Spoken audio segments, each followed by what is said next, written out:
In a shocking twist that has sent tremors through South Africa's political landscape, Economic Freedom Fighters, EFF, leader Julius Malema has reportedly turned to President Cyril Ramaphosa for help, a move that many are calling the most humiliating moment of his political career.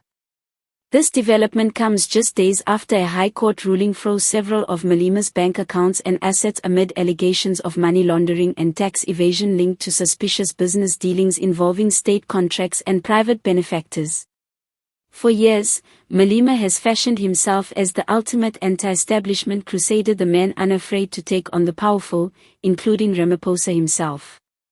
From fiery parliamentary outbursts to scathing rallies where he accused the president of selling out the revolution, Malema has built an empire on defiance. Yet, sources close to both camps suggest that behind closed doors, the fiery revolutionary may now be extending an olive branch to the very man he has long branded as his political enemy. According to insiders, the court's decision to freeze Malema's millions has placed him in an unprecedented financial crisis. Multiple accounts associated with his political and business interests are under investigation, with the Asset Forfeiture Unit reportedly tracing funds linked to questionable transactions made through intermediaries. "He's cornered," said one political insider. Malema's cash flow is drying up fast, and with elections around the corner, he cannot afford to show weakness. Reaching out to Ramaphosa is his last desperate move. The irony is hard to ignore. Just months ago, Malema called Ramaphosa the puppet of white monopoly capital during a fiery rally in KwaZulu-Natal. Today, that same puppet may hold the key to his political survival. Reports suggest that Malema has privately asked Ramaphosa to intervene politically and slow down the financial investigation that threatens to dismantle his public image and party operations. Whether Ramaphosa will respond to this plea remains unclear, but analysts are already dissecting the potential implications. Political commentator Aubrey Mathabitha believes this moment exposes the vulnerability of South Africa's most outspoken opposition figure.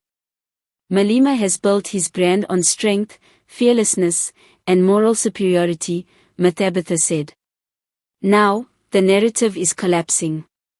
If he truly sought Ramaphosa's help, he risks being seen as weak and hypocritical, something his supporters are unlikely to forgive. At EFF headquarters, the atmosphere is said to be tense. Insiders describe heated meetings about how to spin the narrative before it becomes a public relations disaster. The party's top brass is reportedly split, with some urging Malema to deny everything and attack the biased judiciary, while others quietly acknowledge that their leader's personal finances are under severe strain. "We can't function without funds," one senior member confessed anonymously. "Everything depends on Julius.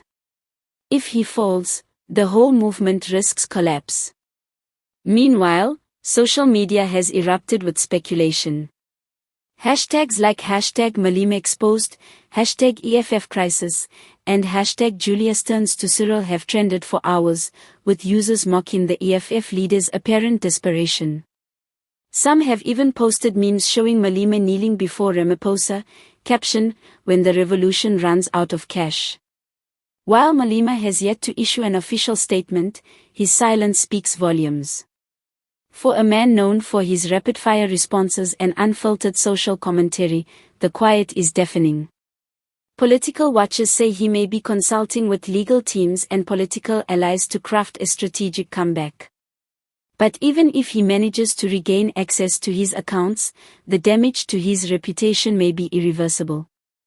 "This isn't just about money," said Mathabitha. "It's about credibility." Malema's entire appeal lies in his defiance of power structures. Now he's at the mercy of the very system he condemned. If the reports are true, and Malema did indeed turn to Ramaphosa for assistance, it marks a historic low in his political journey, one that could reshape the balance of opposition politics in South Africa. Once the voice of the disenfranchised, he may now find himself fighting to stay relevant in a narrative that no longer favors rebellion but accountability. For Ramaphosa, the situation presents both an opportunity and a dilemma. Helping Malema could portray him as magnanimous, even presidential. But allowing the investigation to continue could permanently cripple a major rival.